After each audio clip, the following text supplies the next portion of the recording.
raison parce que tu ne vois pas encore dans l'invisible. Parce que celui qui sait voir dans l'invisible vit avec assurance dans l'invisible. Celui qui sait voir dans l'invisible vit avec assurance dans l'invisible, je disais. Je répète encore pour celui qui ne m'entend pas jusque-là, que celui qui sait voir dans l'invisible vit avec assurance dans l'invisible. L'assurance est en train de te manquer parce que jusque-là, tu ne sais pas encore voir. Mais ce soir, les yeux de quelqu'un vont s'ouvrir.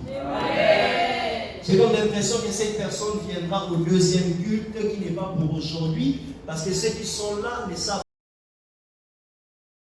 pas recevoir ce que je dis. Je cherche à qui est cette parole. Je cherche à qui est cette parole. C'est lui qui me donne le plus grand des amens que cette parole s'attache à ça. Que les yeux de quelqu'un s'ouvrent ce soir. Mais je disais que les yeux de quelqu'un s'ouvrent ce soir. Lorsque tes yeux s'ouvrent, tu comprends la réalité du monde invisible autour de toi. Même là où tu es minoritaire, ta voix commence à faire crier. Même là où tu manques de capacité, ta voix commence à faire crier. Même là où on avait dit tu n'as pas de qualification pour recevoir cet emploi, ta voix commence à crier. Même là où on avait dit tu n'es pas bien disposé pour être avec nous, ta voix commence à crier. Parce que tu sais une chose, le monde invisible qui t'accompagne ferait en sorte que le donné arrive à changer au cours de soi. Mais c'est comme si la personne à qui je m'adressais le bon Seigneur. Je disais le monde invisible qui t'accompagne est en mesure de changer les données. Peu importe les données. Mais le monde invisible qui t'accompagne est en mesure de changer ces données. Est-ce que je parle à quelqu'un? Si c'est à toi, crie 2 fois Amen. Amen. Dès que tu l'as dit, est-ce que ça s'attache à ta vie? Donc je disais, dès que tu l'as dit, est-ce que ça s'attache à ta vie? On ne combat pas la messilienne avec les armes physiques. Parce que tu vas toujours perdre. Il faut plutôt la réalité spirituelle. Si tu ne sais pas entrer dans la réalité spirituelle, tu vas sombrer. Élisée est dans le calme. Élisée est dans le calme. C'est aussi dans le calme, Élisée. Amen. Élisée est dans le calme. Le serviteur est agité parce qu'il ne pouvait pas voir. Mais lorsque le serviteur voit, il se rend compte qu'une troupe invisible, des chars de feu arrivaient à entourer la montagne où se trouvait le roi de l'Éternel. Ce que tu ne sais voir, ça ne veut pas dire que ça n'existe pas. Ce n'est pas parce que tu ne vois pas que ça n'existe pas. Et ça ne demande pas obligatoirement que tu vois pour que tu arrives à tester que ça existe. Et le monde invisible, que tu les connaisses ou pas, ça existe. Maintenant, les grands problèmes, et lorsque tu es dans l'ignorance du monde invisible, parce que tu vas mourir à tort. Tu vas mourir sans le savoir. Le monde invisible ne t'excusera pas parce que tu ne connais pas, parce que tu ignores le principe qui le régisse. Non. C'est un peu comme qui dirait, on a deux personnes, on a moi et un autre moi. Nos 2 mois, on se retrouve quelque part et on nous sert à boire. Le premier mois, je suis pleinement conscient que de l'eau qu'on vient de servir est empoisonnée. Le deuxième mois, ne pas conscient. Je ne veux pas citer le nom de quelqu'un, même si c'est un exemple, au risque que cela s'attache à ça.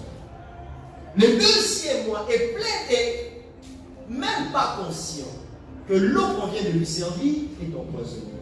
Entre nous deux, lesquels vont mourir?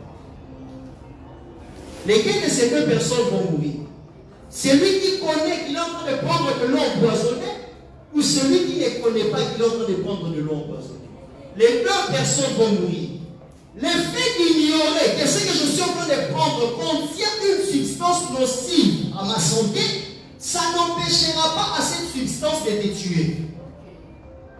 Donc l'ignorance de réalités invisibles, ça n'empêchera pas au monde invisible occulte de te faire du mal.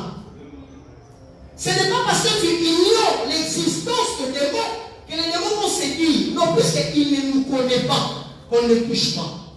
On le touchera seulement le jour où il nous connaîtra.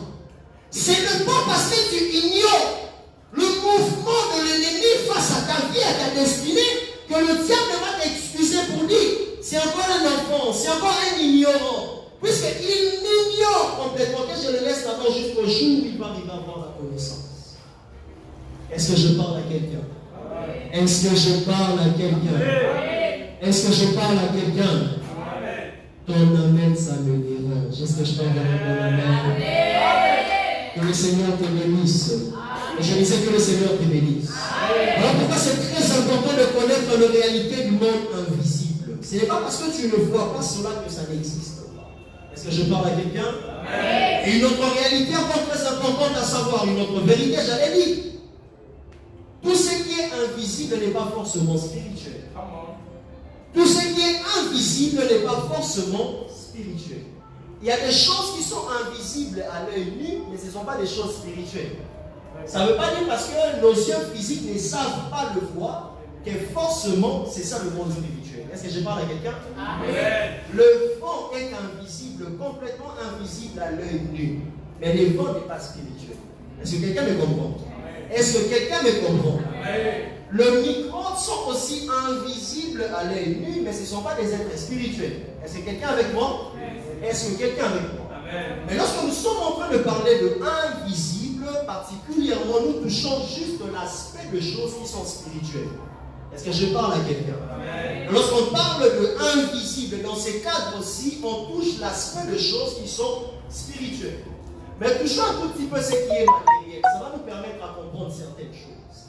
Vous savez, il n'y a pas de maladie sur terre qui existe sans pour autant qu'il y ait un vecteur ou un élément qui occasionne la maladie. Le maladie ne vient jamais au hasard.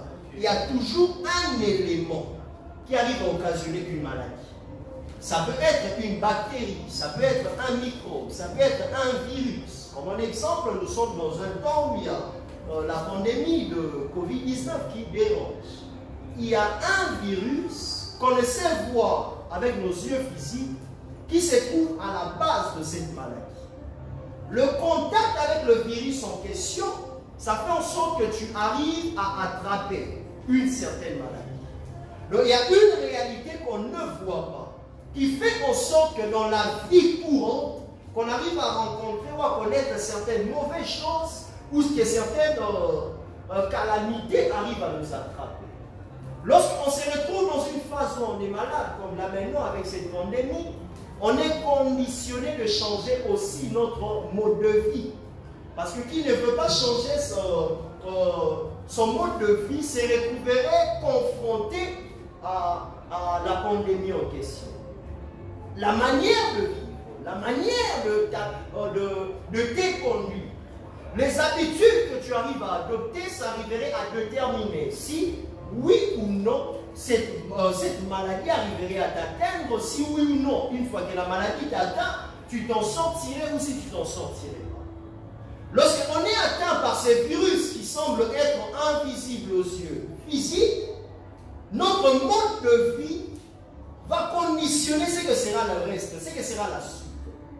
Si on se conduit comme il faut, selon les règles qui sont établies par ceux qui sont du domaine, on arrive à mieux s'en sortir, malgré la présence invisible de ces virus. Mais si on ne respecte pas le protocole, on ne respecte pas le principe établi autour de ce qui apporte la guérison, lorsque cet élément invisible nous attrape, la maladie ne ferait que s'empirer jusqu'à conduire la personne à la mort. Cela est aussi pareil dans le domaine invisible. Quand je parle du domaine invisible, je parle du domaine spirituel. Il y a aussi de ces choses qui arrivent à se faire, qui occasionnent aussi certaines mauvaises choses qui se passent sur terre.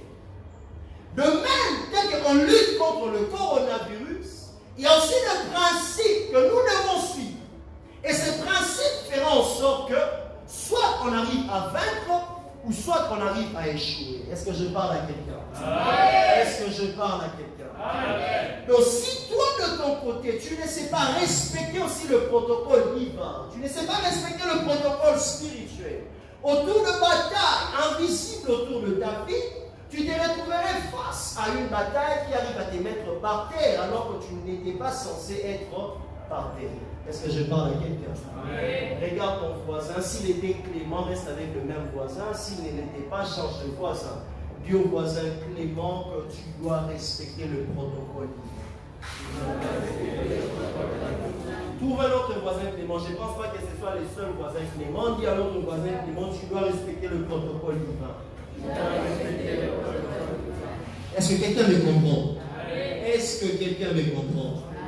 Oh, ton amen là, je ne sais pas si ça tient. Quelqu'un peut me donner un bon amen? Que le Seigneur bénisse celui qui a crié fort. Amen. Vous savez, une parenthèse, il y a certaines choses, ça demande nécessairement de crier. Hein? Je disais, il y a certaines choses, ça demande nécessairement de crier.